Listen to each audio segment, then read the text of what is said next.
سينما سمرة كابيزي رابيزي حيلنا للنار فلتت حبوس دستا صحاب سني ترفتا نغسل النهار سينما سمرة سلام زخبركم تخاتلتي مدب سبورت سينما سمرة نلوم زبلنايو تنتناوي تحستو وتسيت مبل 10 تور دي فرانس حزنا لكم قريبنا لنا سناي مكتتال إذا مدرخزي أب عامة كلتا شحن 26 كاب استرأيو ناي تور دي فرانس مدرخات حدا كاب أزيوم استحلالخون فتأناتن كوينو تمزجيب الله እቲ መድረኽ ናይ 205.8 ኪሎሜትር ርሕቀት ዝነበሮ ኮይኑ ተቀዳደምቲ 2309 ሜትሮ ዓቐበት ክሰግሩ ተገዲዶም ብገምጋም ድማ 49.54 ኪሎሜትር ኣብ ሰዓት ኮይኑ ተመዝጊብሎ ኣብ ታሪኽ ቱር ዲ ፍራንስ ካብ 2000 ሜትሮ ዓቐበት ሒዞም ካብ ዝተጓዓዙ መድረኻት እዚ መድረኽ እዚ እቲ ዝቀልጠፈ ኮይኑ ተመዝጊብሎ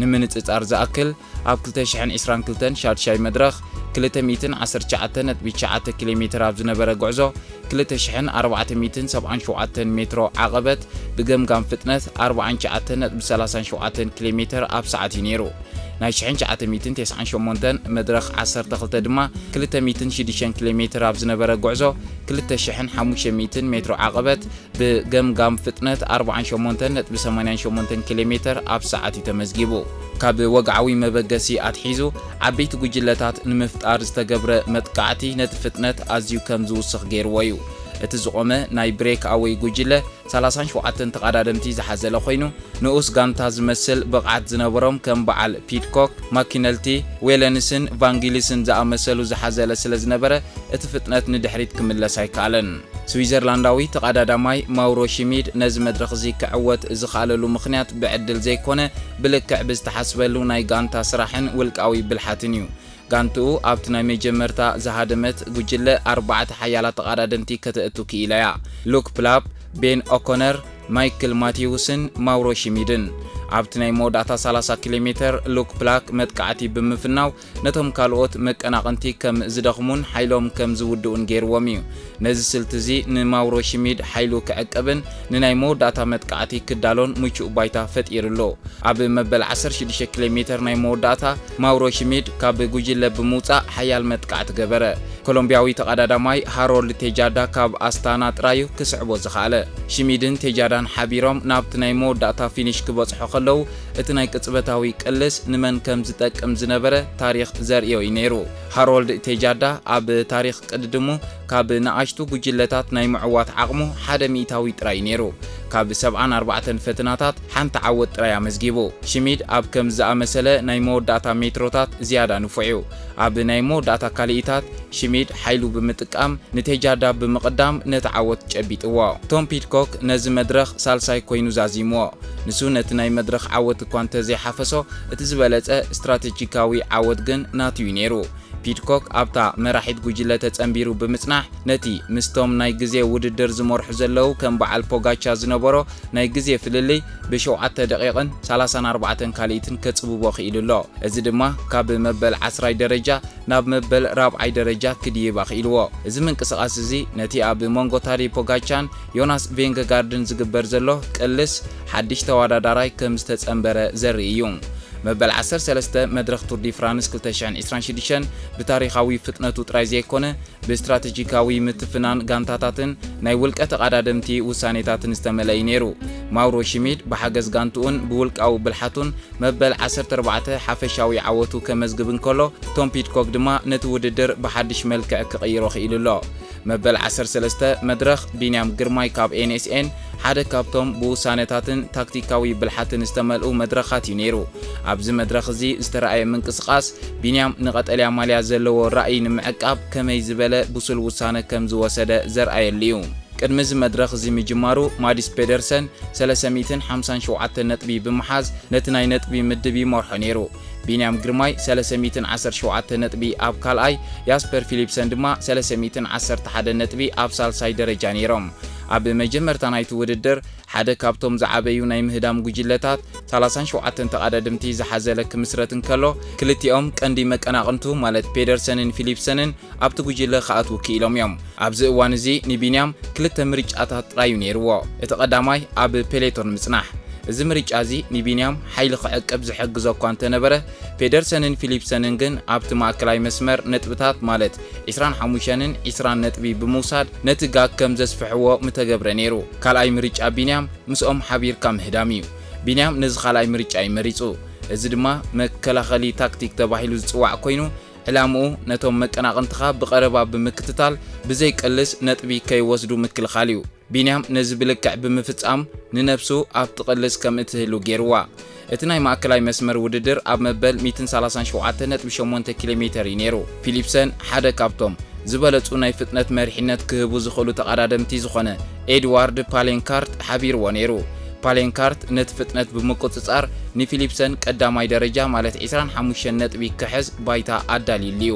ቢንያም ግን ኣብቲ ጉጅለ ንበይኑ ወይ ብናይ ውሑድ ናይ ጋንታ ሓገዝ እዩ ነይሩ። ቢንያም ግርማይ ባዕሉ ነቲ ስፕሪንት ክጅምሮ እንከሎ ፔደርሰንን ፊሊፕሰንን ግን ብድሕሪኡ ብምስዓብ ነቲ ናይ ኣየር ተጻዋርነት ተጠቒሞም ቀዲሞሞ። እቲ ውጽኢት ከም ዝስዕብ ነይሩ። ፊሊፕሰን 25 ነጥቢ፣ ፔደርሰን 20 ነጥቢ፣ ቢንያም ድማ 16 ነጥቢ ሓፊሶም። ቢንያም ሳልሳይ ኮይኑ 16 ነጥቢ ክወስድ እንከሎ ምስ ፔደርሰን ዘለዎ ፍልልይ ብ4 ነጥቢ ጥራይ ክሰፍሕ እንከሎ ካብ 40 ናብ 44 ፍልልይ ተሰቒሉ። ፊሊፕሰን ድማ ብ9 ነጥቢ ቀዲምዎ። ካብ ታክቲካዊ ራእይ ክንሪኦም ከለና ቢንያም 16 ነጥቢ ምውሳዱ ዓብይ ስትራቴጂካዊ ዓወት እዩ። ኣብ ፔሌቶን ተሪፉ እንተዝኸውን ፍልልዩ ምስ ፔደርሰን ናብ 60 ነጥቢ ምገፍሐ ነይሩ። ስለዚ እዚ ውጽኢት እዚ ነቲ ናይ ቀጠልያ ማልያ ተስፋ ብሂወት ከም ዝቕጽል ገይርዎ ኣሎ። ድሕሪ እቲ ናይ ማእከላይ መስመር ውድድር እቲ መድረኽ ናብቶም ከበድቲ ናይ ዓቐበታት ክሰጋገር እንከሎ ቢንያም ግርማይን ጋንትኡን ካልእ ወሳኒ ታክቲካዊ ስጉምቲ ወሲዶም እዮም። ቢንያም ፔደርሰንን ፊሊፕሰንን እቲ ቀንዲ ዕላምኦም ናይ ስፕሪንት ነጥቢ ምእካብ ስለ ዝተፈጸመ ኣብቲ ዓቐበታት ምስቶም ክላይምበርስ ክቀዳደሙ ፈተነ ኣይገበሩን። ብኡ ንብኡ ካብ መሪሕነት ጉጅለ ተፈልዮም ንድሕሪት ብምምላስ ሓይሎም ክዕቅቡ እዮም መሪፆም። እዚ ድማ ንሓደ ስፕሪንተር ኣብ ናይ 3 ሰሙን ውድድር ኣዝዩ ወሳኒ እዩ። ሓይልኻ ብኸንቱ ኣብ ዓቐበታት ካብ እተጥፍእ ንድሕሪት ተመሊስካ ኣብቲ ናይ ግዜ ገደብ ማለት ታይም ሊሚት ጥራይ ክትኣቱ ምፍታን ንዝመፁ ናይ ጎላጉል መድረኻት ሓይሊ ክትዕቅብ የኽእለካ። እቲ ውድድር ካብ መበል 137.8 ኪሎ ሜትር ንድሕሪት ዘርኣዮ ናይ ሓይሊ ምቕያር ሓደ ካብቶም ኣብ ናይ 3 ሰሙን ዓበይቲ ውድድራት ማለት ግራንድ ቱርስ ዝረኣዩ ኣዝዮም ወሰንቲ ናይ ምቁጣብ ሓይሊ ታክቲካዊ ምንቅስቓሳት እዩ። ቢንያም ግርማይን ካልኦት ስፕሪንተራትን ካብ መሪሕነት ጉጅለ ክተርፉን ከለው እዚ ውሳነ እዚ ናይ ፍሽለት ዘይኮነ ናይ መጻኢ ዓወት ስትራቴጂካዊ ውሳነ እዩ ነይሩ። ስፕሪንተራት ከም ቢንያም፣ ፔደርሰን፣ ፊሊፕሰን ንሓፂር ግዜ ዝጸንሕ ሓይሊ ክህልዎም እንከሎ ክብደት ሰብነቶም ድማ ካብቶም ተቐዳደምቲ ናይ ዓቐበት ኣይኮኑን። ቢንያም ግርማይን መቀናቕንቱን ካብቲ ቀዳማይ ጉጅለ ምስተረፉ ብውልቆም በብሓደ ኣይኮኑን ተጓዒዞም። ኣብ ክንድኡ ግሩፔቶ ወይ ድማ ብቋንቋ ፈረንሳ ኣውቶባስ ዝተባህለ ናይ ሓባር ጉጅለ መስሪቶም። ታክቲካዊ ረብሓ ናይ ግሩፔቶን ተራእሪና ኩሎም ስፕሪንተራትን ብክብደት ሰብነት ረዘንቲ ተቐዳደምትን ሓቢሮም ብምስላፍ ነቲ ናይ ኣየር ተጻዋርነት ብምክፍፋል ሓይሊ ይቁጥቡ። ኣብቲ ጉጅለ ዝለዓለ ልምዲ ዘለዎም ተቐዳደምቲ ማለት ሮድ ካፒቴንስ ነቲ ፍጥነት ይውስንዎ። እቲ ፍጥነት ኣዝዩ ዝዝሓለ ክኸውን የብሉን። ካብ ግዜ ገደብ ንኸይተርፉ ኣዝዩ ዝቐልጠፈውን ክኸውን የብሉን። ሓይሊ ክዕቅቡ ስለ ዘለዎም ኣብ ቱር ዲ ፍራንስ ዝኾነ ተቐዳዳማይ ካብቲ ናይ መድረኽ ተዓዋቲ ብዝተወሰነ ሚእታዊት ድሒሩ ክኣቱ ኣለዎ እንተዘይኮይኑ ካብቲ ውድድር ይስረዝ። ስለዚ ናይ ሎሚ ናይ ግዜ ገደብ ማለት ታይም ሊሚት 18 ናይ ተዓዋቲ ግዜ እዩ። ተዓዋቲ ናይዚ መድረኽ ማውሮ ሽሚድ ግዜኡ 4 ሰዓትን 6 ደቂቕን 58 ካልኢትን እዩ ነይሩ። ስለዚ ናይ ግዜ ፍልልይ 44 ደቂቕን 27 ካልኢትን ታይም ሊሚት ነይርዎም።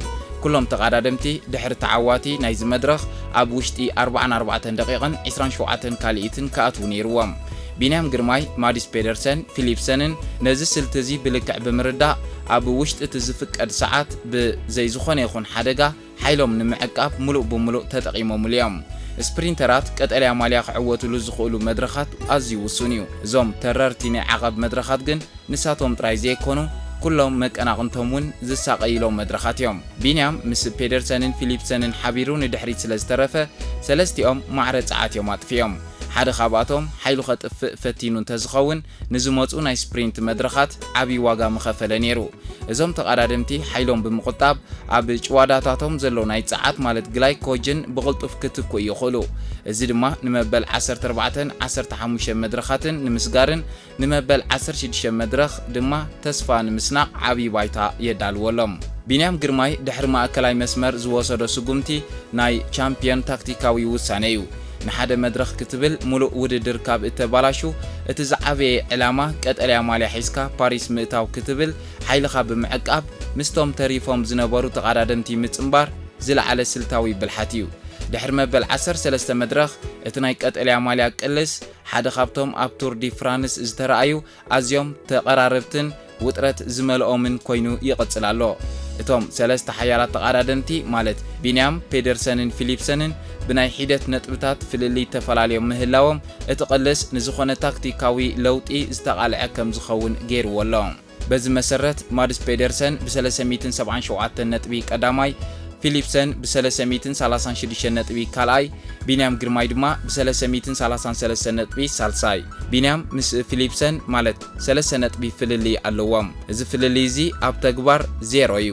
ዳርጋ ፍልልይ ኣሎ ክትብል ኣጸጋሚ እዩ። 3 ነጥቢ ማለት ኣብ ሓደ ማእከላይ ናይ ፍጥነት መስመር ብሓደ ደረጃ ጥራይ ምቕዳም ማለት እዩ። ንኣብነት ኣብ ዝመጽእ መድረኽ ቢንያም 5ይ ፊሊፕሰን ድማ 6ይ ኮይኖም እንተዳወፅዮም ቢንያም ነቲ ፍልልይ ከም ዘይነበረ ክገብሮ እዩ። ቢንያም ምስ ፔደርሰን 44 ነጥቢ ፍልልይ ኣለዎም። 44 ነጥቢ ዓብይ ፍልልይ ይመስል እኳ እንተኾነ ኣብ ውሽጢ ሓደ መድረኽ ክቕየር ዝኽእል እዩ። ኣብ ሓደ ናይ ጎልጎል መድረኽ ምዕዋት 50 ነጥቢ ዘምጽእ። ስለዚ ፔደርሰን ኣብ ሓደ መድረኽ ብሰንኪ ጸገም ወይ ብቑዕ ቦታ ዘይመሓዝ ነጥቢ ከይወሰደ እንተደኣ ተሪፉ፣ ቢንያም ግን እቲ መድረኽ እንተደኣ ተዓዊትሉ እቲ መሪሕነት ሙሉእ ብምሉእ ይቕይሮ። ቢንያም ነዛ ማልያ እዚኣ ንምምንዛዕ ኣብዞም ዝመፁ መድረኻት 3 ወሰንቲ ስልትታት ክጥቀም ይግባእ። ኣብቶም ዝመፁ ጽንኩራት ናይ ዓቐብ መድረኻት ማለት 14፣ 15፣ 17፣ 19 ከምኡውን 20 ዘለዋ መድረኻት እቶም ማእከላይ መስመራት መብዛሕትኦም ማለት እተን ኢንተርሚዲየት ስፕሪንት ዘለዋ ኣብቲ ጎላጉል ዝኾና መጀመርታ ናይ መድረኽ ውድድር ማለት ቅድሚቶም ዓበይቲ ዓቐበታት ምጅማሮም እዮም ዘለዉ። ቢንያም ኣብዞም መድረኻት እዚኦም ከምዚ ሎሚ መበል 13 መድረኽ ዝገበሮ ኣቐዲሙ ኣብ ናይ እትሃድም ጉጅለ ማለት ብሬክ ኣዌይ ብምእታው 25 ወይ 20 ነጥቢ ክምንዛዕ ኣለዎ። ፊሊፕሰን ኣብዞም መድረኻት ሓይሉን ምዕቃብ ንድሕሪት ክተርፍ ስለ ዝኽእል ቢንያም ንፊሊፕሰን ቀዲሙ መበል ካልኣይ ደረጃ ንምሓዝ ዓብ ዕድል ኣለዎ። መድረኻት ከም በዓል 18 መድረኽ ሙሉእ ብምሉእ ጎላጎል ዘይኮነ ማእከላይ ዓቐበታት ዘለዎ እዩ። ኣብዞም መድረኻት እዚኦም ስፕሪንተራት ከም በዓል ፊሊፕሰንን ሜርሌርን ንድሕሪት ክተርፉ ዓብ ዕድል ኣሎ። ቢንያምን ፔደርሰንን ግን ነዞም ዓቐበታት እዚኦም ክሰግርዎም ስለ ዝኽእሉ ኣብቲ ናይ መወዳእታ መስመር ማለት ፊኒሽ ላይን ዝወሃብ 50 ነጥቢ ንበይኖም ክቀዳደሙሉ እዮም። ቢንያም ኣብዞም መድረኻት ንፔደርሰን ክቕድሞም ዝኽእል ነቲ 44 ነጥቢ ፍልልይ ብቕልጡፍ ክሓፍሶ ይኽእል እዩ። እቲ ናይ መወዳእታ መድረኽ መበል 21 ኣብ ፓሪስ 50 ነጥቢ ኣብ መወዳእታ መስመር ዘውህብ እዩ።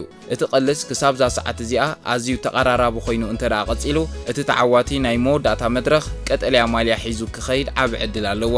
ቢንያም ግርማይ ሕጂ ዘለዎ መበል ሳልሳይ ደረጃ ብ333 ነጥቢ ኣዝዩ ተስፋ ዝህብን ንመጥቃዕቲ ምቹእ ዝኾነን ቦታ እዩ። ቀጠልያ ማልያ ዝለዓለ ፍጥነት ዘለዎ ጥራይ ዘይኮነ ዝለዓለ ጽንዓትን ስትራቴጂካዊ ብልሓትን ዘርአየ ተቐዳዳማዩ ዝዕወተሉ እሞ ቢንያም ነዚ ታክቲክ እዚ ብብስለት ይጥቀመሉ ከም ዘሎ ሎሚ ዘርአዮ መከላኸሊ ስራሕ ምስክር እዩ። ቅድድም ጌና ይተዛዘመን። እቲ ዝበለጸ ቅልስ ድማ ኣብዞም ዝመፁ መድረኻት ክረአዩ። ዝኸበርኩም ተኸታተልትና ናይ ሎሚ ትሕዞና ኣብዚ ንፍጽም። ኣብ ናይ ጽባሕ መበል 14 ትንተናዊ ትሕዝቶና ክንራኸብ ኢና። ክሳብ ሽዑ ግን ሰሰናዩ ዓወትኒ ቢንያም።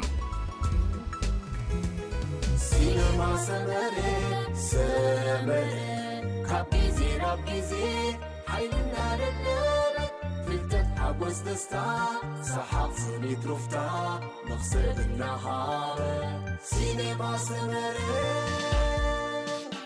عب سينما سمري تطعم وزنك نحوري وعاما كوميدي دراما حلالات وزاتا سبورت في المتعة